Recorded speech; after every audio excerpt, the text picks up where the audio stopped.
చకెత్తి ప్రభు చంద్రమతి లోహితాసులు ఎంత దూరంలో ఉన్నారో చూడము. ప్రభు వారు విచారిస్తున్నారు.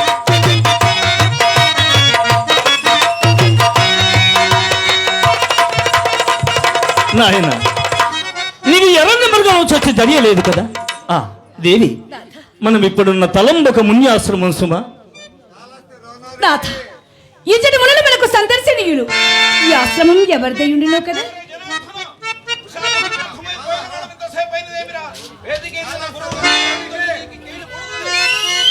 దేవి, విశ్వామిత్రుని నామస్మరణ మాత్రం ఇట్లు ఉలికి పెడితే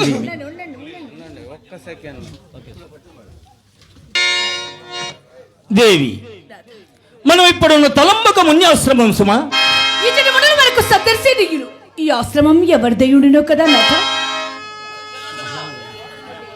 దేవి, విశ్వామిత్రుని నామస్మరణ మాత్రం నీ బొట్లు ఉలికి పెడితేవేమి. ప్రశాంతమైన ఈ ఆశ్రమందులను నామనంపు ఎలాకో ఉన్నది స్వామి. చిత్తమేటుకో కలవరం ఉంచున్నది కదా. అవును దేవి, నాకు అట్లే ఉన్నది. చిత్తం వేటుకో కలవరపడుచున్నది దేవి.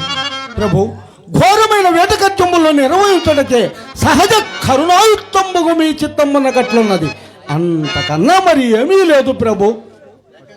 అకటకట సర్వాంగములకు ఉచిత శ్రమ కల్పించుడు చేసి కాబోలు నాకు నేడు పగలు కూడా నిద్ర వచ్చుచున్నది. అలాగైనా ఈ క్రొమ్మావి కొమ్మని డాచుగుటకు సజ్జ నేర్పరచదను. నా అంక తలంపు తెలగడగా మర్చుకొని ఇంతసేపు సుఖనిద్ర పొందగలను స్వామి. దేవి, పగటి వేళ నిద్రకి ఏర్పడినది కాదు, మరియు నిద్ర ఎన్న స్మరణకు వచ్చింది. ఏమది? నిన్నటినే అప్రయామమున నేను ఒక దుస్వప్నమును గట్టింది. దుస్వప్నమా? అది ఎట్టిదో కదా స్వామి. నేను నిజ పురోహిత విద్వజ్జనంబులతో నిండి పేరోలగంబుండనయుండా నటి మాత్రము త్యాజో విరాజకు మునిరాజు తన కనుగొనుల నుండి అగ్నికలములు మేయచ్చు నన్ను సమీపించి అకారణముగా ఉన్నతమైన సింహాసనం నుండి నన్ను నేలను పడద్రోచి మన రాజ్య సర్వస్వమును గ్రహించి కట్టుబట్టలతో కానులకు పారదోలేదేవి అందు పడరాని పాటు పడుతుంటే ఇది ఎంతటి దుస్వప్నం స్వామి.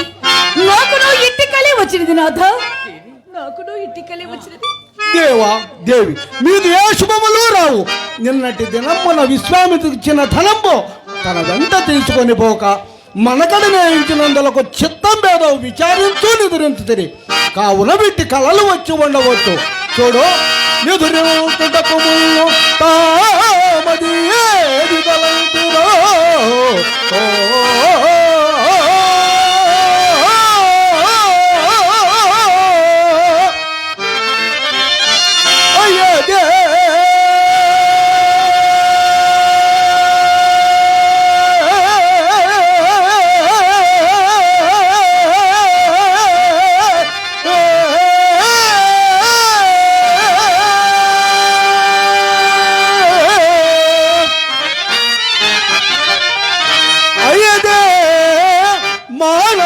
స్వప్న దశ గలంబడినట్లయి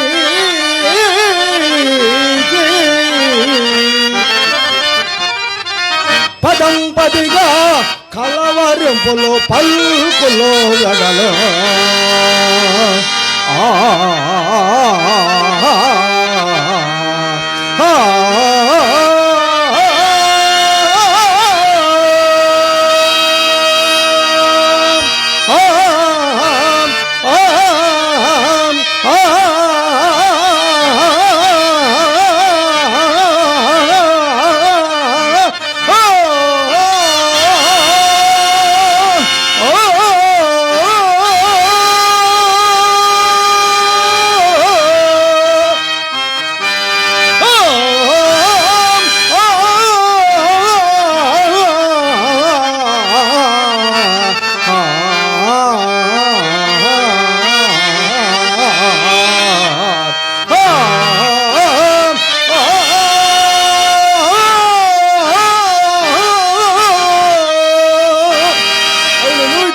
బ్రహ్మను శాంతింపజేయ.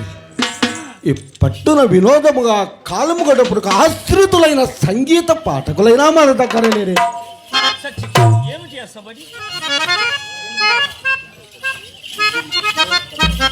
ఆదిత్య కల్ప పూజ రాజులోక పూజ